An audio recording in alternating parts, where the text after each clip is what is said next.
Checking the truck here.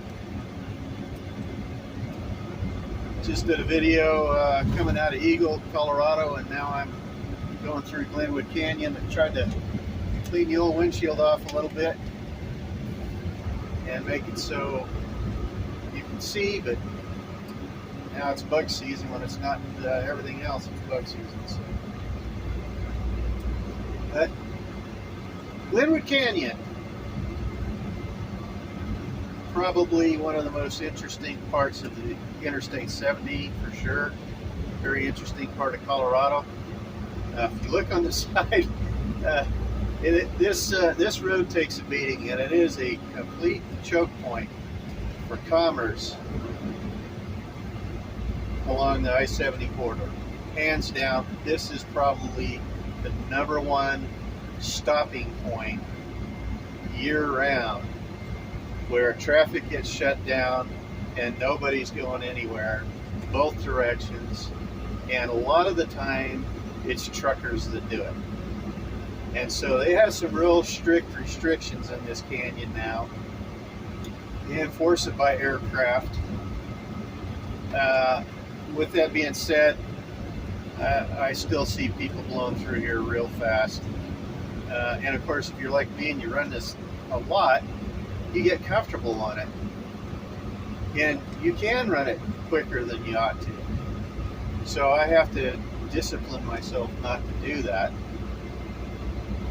But here's the problem with the canyon. First of all, there's no alternate routes for this. The alternate routes are, 100 plus miles out of the way if you go south, and at least that much go in the other direction, going north. And it's a long, typical 2-lane type roads that get you around this canyon here. So they put a lot of money, a lot of effort, a full-time crew monitoring this 17-mile stretch of I-70, and you can see from the look of it, it's pretty rough. I mean, going through here, it's a kidney tester for sure. And a lot of it is just the freezing and the thawing that happens in here. When you're down to the bottom of the canyon, it just does that. And it's really hard on the roads. But what happens with the truck drivers, you can see here you got an elevated portion that kind of almost overlaps, and sometimes does overlap, the lower section. And you get truck drivers coming up here doing some of these corners way quicker than they're supposed to. You're supposed to be doing it 50 miles an hour, and you're not supposed to ever be in the left lane in this section of road that has a commercial over 26,000 pounds. You're not supposed to be able to. Well, I see it all the time. Guys blow around. What they do is they hit one of these outside corners that I'm coming up to, or inside corners. And this is probably one that's seen, I don't know, dozens of crashes. And they hit this corner, over speed on it, and bust out right here. And they drop down on the traffic below. And it's happened. It's happened, I think, this year. We had one do that, and he was hanging. He didn't go clear down to the lower section, but of course you have to close the whole stinking thing. And so everybody ends up routing around. Last year also, we had a mudslide through here. We're going to be going right past the mudslide portion here pretty soon. It's not real visible anymore, but mudslides happen in here a lot. Rockslides every day. They're usually small or they're contained or whatever else, but it happens a lot in here. We had a mudslide last year that shut it down, I don't know, I want to say like 3 or 4 weeks even, and everyone had to go alternate routes around it. So this is quite a piece of road right here. I remember as a kid driving through it before it was this way. It was just a 2-lane. It was the last section of I-70 to be completed because of the cost and effort that went into it. And you can see why.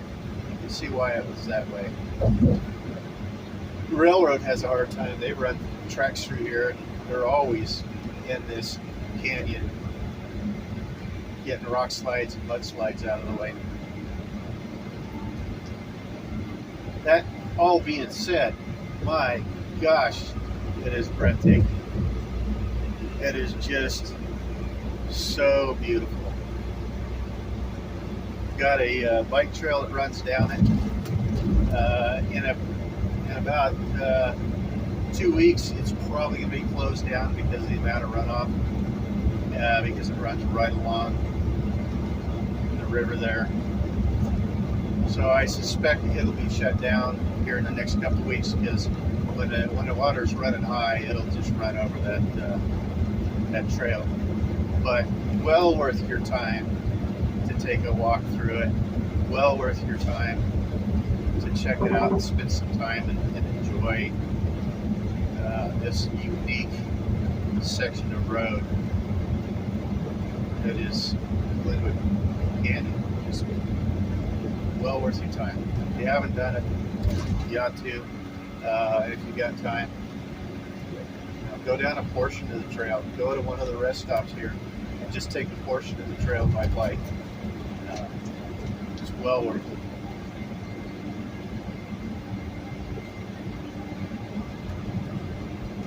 You can see where they've bolted rocks into the rock face. They've got monitors all along here. Every year they have guys scaling it. They have helicopters flying and scaling by air to get the rocks knocked down on our terms rather than Mother Nature's terms, but she always wins.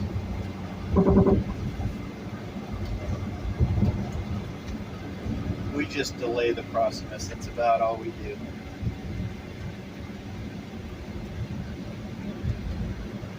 What a feat of engineering, no doubt about it.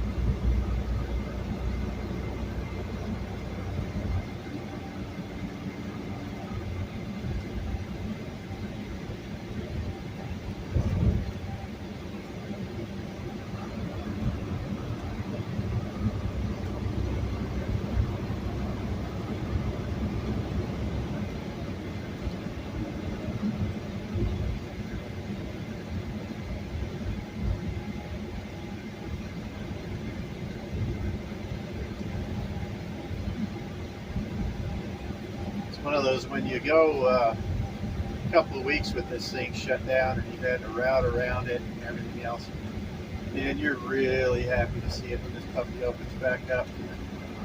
Right here is where some of the bigger slide stuff occurred. You can see it maybe a little bit to the left there. But they had to mitigate all of this right in here. This is where it went clear across. Done a great job of rebuilding it, but as soon as we get another big rainstorm, it's all part of a burn that happened a couple of years ago, and that's what made it so that everything's sliding so easily. There's no vegetation holding it in place. So, yeah, here's another one of those corners. It's just all beat up.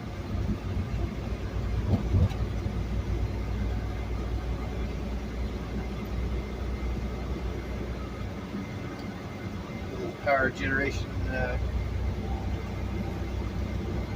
unit there. I don't know how much they generate off of that, but they get some.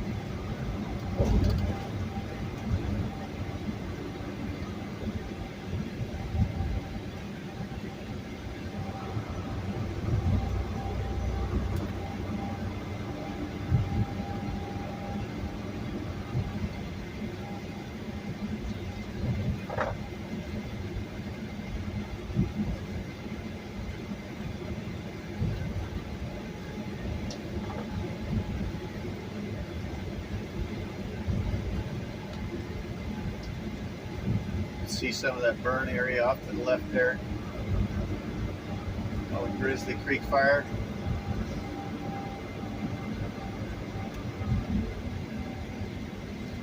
I was I still in the garden at the time? Yeah, I was still in the garden, but I was like on my way out. I don't think National Guard got called to this one. I did get called to one called the coal seam fire. That one occurred before 9/11. I think it was 2000. I want to say 2000. Coal seam fire. That's an interesting story in itself. Maybe I'll do a little video once I get back over there in the coal seam area. Heck, I might have just continued this one. I don't know. But the coal seam fire popped up because there's an existing coal mine fire that's burning. It's been burning since the 1960s. Hanging Lake is off to my right, by the way. In the 1960s, this coal fire started, and it's been burning ever since. And somewhere along the line, somewhere along the seam where it nears the surface, a little bit of fire broke out, and it started the fire, and it burned the heck out of the Glenwood Springs area. A lot of the homes to the all of it, I think, was to the west of Glenwood Springs proper. But yeah, we were there for, I don't know, 4 or 5 days, providing just road access control and stuff like that. That was my first state call out, really, was that. And it was me and just a handful of guys were the first ones there. And I was the ranking guy until the first sergeant showed up that next day. And yeah, it was the first time having to integrate with fire and law enforcement and everything else. Interesting experience, something you don't get to do on active duty. Felt terrible for the people that lost their homes. Felt really terrible having to encourage them not to go out to the danger area. We never stopped anyone from doing it, but we encouraged them not to. And we documented who went in, so if something happened, there'd be some documentation at least to say, hey, this person went in about this time down this road to go check on their house or their animals or whatever. And so if they didn't come back or they're, whatever, you had some documentation to get an idea who had been in there. We didn't have a looting problem with that, where people were taking advantage of it, not like some of the flood stuff we've had over the years. We had to keep looters out, but this one was, the community was glad to have us there, I think. And it was sad to see. Sad to see some of those homes, some old families that have been there for years and years and years. We're not talking big money people. We're talking just regular everyday folks that lost their homes and that. So, yeah, it's kind of a sad thing. So here we go. Tail end of Glenwood Canyon. Neat ride. Hope you enjoyed the conversation. Thanks so much for hanging out with me and riding along. Have a good one, and take care. We'll talk to you next time.